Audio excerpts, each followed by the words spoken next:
नमस्कार, मी सोनाली। माझ्या YouTube चॅनलवर तुम्हा सर्वांचं स्वागत आहे। कसे आहात? मस्त मजेत ना? तर सर्वात प्रथम सर्वांना महाशिवरात्रीच्या खूप खूप शुभेच्छा। तर आज आहे महाशिवरात्री, तर आज आपण बनवणार आहोत रताळ्याचे गोड काप। कारण खिचडी तर आपण नेहमीच खातो, खिचडी खातो, परत साबुदाणे वडे खातो। तर काहींना बऱ्याच जणांना हा साबुदाणा पचायला जड जातो, काहींना ऍसिडिटी होते। तर त्यासाठीच मी बनवणार आहे। ज्यांना साबुदाणा खायला आवडत नाही त्यांच्यासाठी रताळ्याचे गोड काप बनवणार आहे। तर चला मग त्याची रेसिपी आपण पाहूया। तर हे पहा, इथे मी असे हे 2 रताळे घेतलेले आहेत। तर हे रताळे मी आता धुवून घेतलेले आहेत।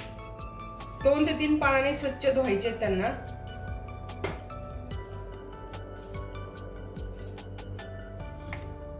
आता आपण त्याचे छोटे छोटे असे काप करून घेणार आहोत।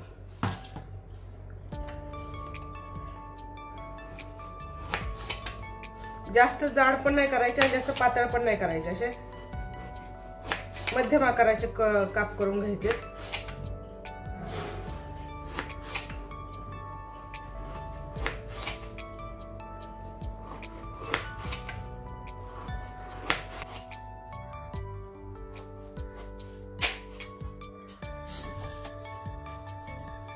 हे पहा, हे असे मी छोटे छोटे असे मीडियम आकाराचे काप करून घेतलेले आहेत।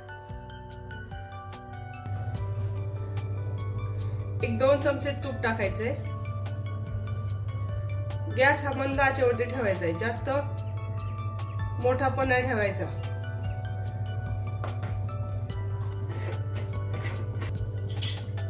आता हे तूप गरम झालं की आता आपल्याला हे काप टाकायचे असे।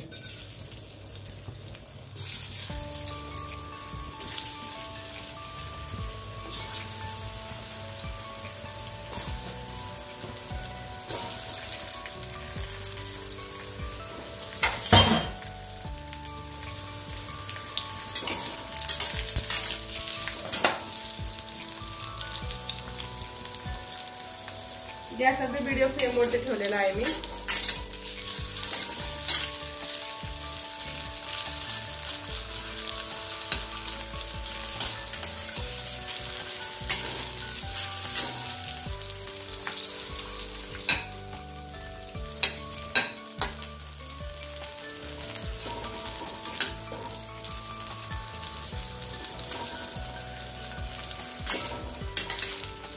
थोडेसे आपल्याला हे तुपात परतून घ्यायचे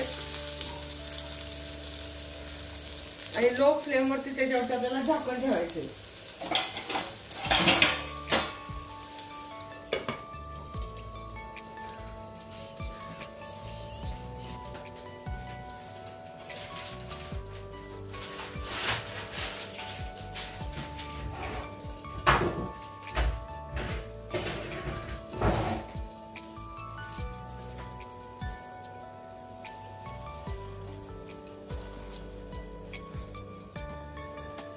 झाकण काढून पाहूयात आपण।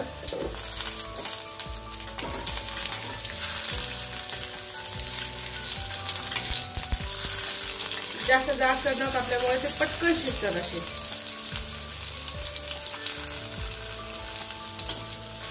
आता यातच एक आपण अर्धी वाटी किसलेला गूळ टाकणार आहोत। हे बघा, अर्धी वाटी गूळ टाकणार आहोत किसलेला।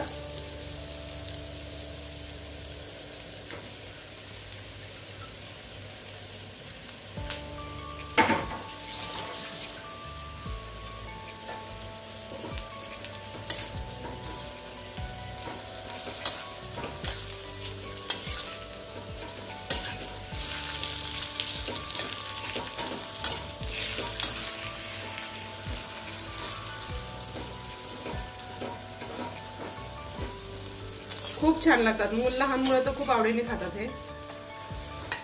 यालाच आपण स्वीट पोटॅटो ही म्हणतो।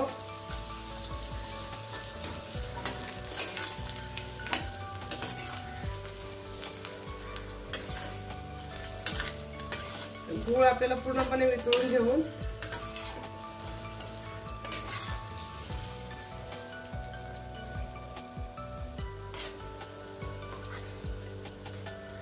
गूळ वितळताना आपले हे जे आपण काप केलेले आहे ते तुटणार नाही याची काळजी घ्यायची।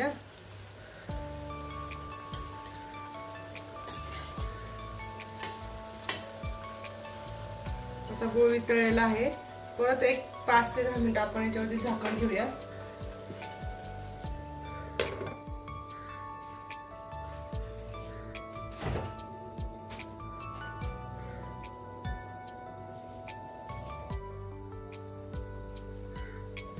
तर हे बघा आता आपण झाकण काढूया. आपले काप रेडी झालेले आहेत. याच्यावरती आपल्याला थोडेसे ड्रायफ्रूट टाकायचे. एकदम सुंदर झालेत. वास पण खूप छान येतोय. गॅस आता बंद करायचा आहे. मी आता काढून घेते.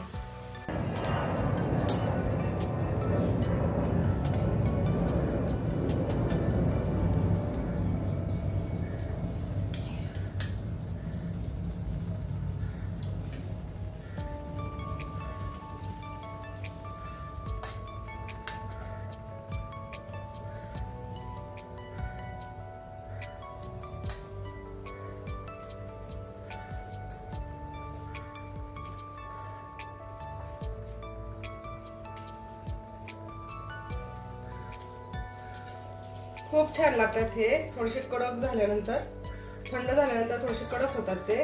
आता गरम आहे म्हणून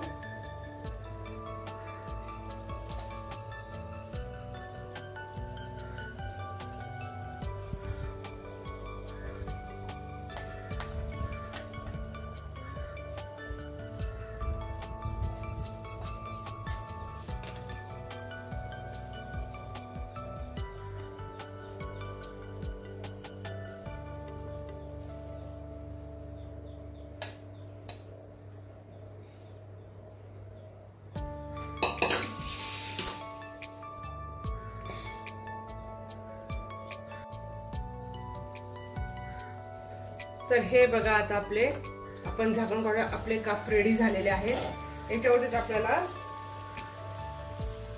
थोडेसे ड्रायफ्रूट टाकायचे.